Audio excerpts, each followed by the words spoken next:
Chapter 25. Then Bildad the Shuhite answered and said, Dominion and fear are with God. He makes peace in his high heaven. Is there any number to his armies? Upon whom does his light not arise? How then can man be in the right before God? How can he who is born of woman be pure? Behold, even the moon is not bright, and the stars are not pure in his eyes. How much less man, who is a maggot, and the son of man, who is a worm? Chapter 26. Then Job answered and said, How you have helped him who has no power, how you have saved the arm that has no strength, how you have counseled him who has no wisdom, and plentifully declared sound knowledge. With whose help have you uttered words, and whose breath has come out of you?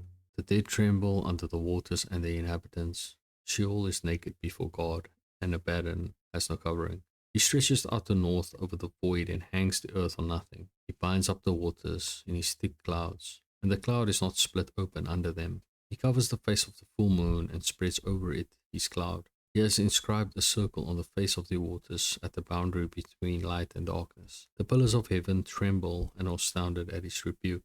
By his power he stilled the sea. By his understanding he shattered Rahab. By his wind the heavens were made fair. His hand pierced the fleeing serpent. Behold, these are but the outskirts of his ways, and how small a whisper do we hear of him, but the thunder of his power who can understand? Chapter 27. And Job again took up his discourse and said, As God lives, who has taken away my right, and the Almighty, who has made my soul bitter? As long as my breath is in me, and the Spirit of God is in my nostrils, my lips will not speak falsehood, and my tongue will not utter deceit. Far be it from me to say that you are right. Till I die, I will not put away my integrity from me. I hold fast my righteousness, and will not let it go. My heart does not reproach me for any of my days. Let my enemy be as the wicked, and let him who rises up against me be as the unrighteous. For what is the hope of the godless when God cuts him off, when God takes away his life? Will God hear his cry when distress comes upon him? Will he take delight in the Almighty? Will he call upon God at all times? I will teach you concerning the hand of God.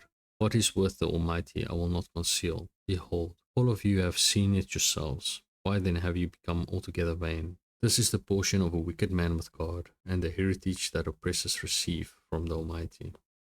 If his children are multiplied, it is for the sword, and his descendants have not enough bread. Those who survive him the pestilence buries, and his widows do not weep. Though he heap up silver like dust, and pile up clothing like clay, he may pile it up, but the righteous will wear it, and the innocent will divide the silver. He builds his house like a moth's, like a booth that a watchman makes. He goes to bed rich, but will do so no more. He opens his eyes, and his wealth is gone. Terrors overtake him like a flood. In the night a whirlwind carries him off. The east wind lifts him up, and he is gone. It weeps him out of his place. It hurls at him without pity. He flees from its power in headlong flight. It claps its hands at him, and hisses at him from its place.